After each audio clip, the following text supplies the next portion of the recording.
ஐயா, எனக்கும் எல்லாருக்கும் இருக்கிற வழக்கை விசாரிச்சு நீங்க தான் ஏன் நீதி செய்யணும்.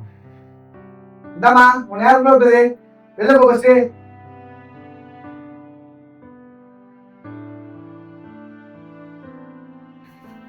ஐயா, என்னால என் எதிரியோட போராட முடியல ஐயா. தயவு பண்ணி நீங்க தான் என் வழக்கை விசாரிக்கணும்.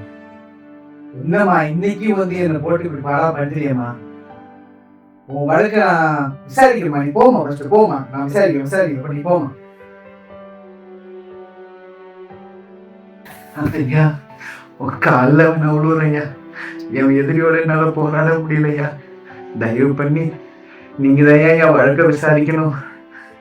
மாமா ஏமா காதல் விடுறீங்க? உங்க வழக்க விசாரிக்கணும், வழக்க விசாரிக்கணுமா நீங்க போங்கம்மா.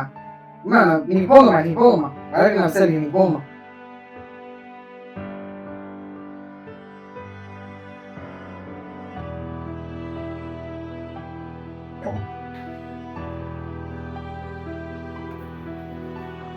நம்ம கடவுளுக்கும் பயப்படுறது இல்லை, மனுஷனையும் மதிக்கிறது இல்லை. இருந்தாலும் இந்த அம்மா நம்ம வந்து ரொம்ப தொந்தரவு பண்ணிட்டே இருக்கு. இந்த அம்மாவோட வழக்கை நம்ம கண்டிப்பாக விசாரிக்கணும். அந்த அநீதியுள்ள நியாயாதிபதி நியாயம் செய்ய இறங்கும்போது நம்முடைய தேவன் அவரை நோக்கி எப்பொழுதும் கூப்பிடுகிற தமது ஜனத்திற்கு இறங்காதிருக்கிறது எப்படி?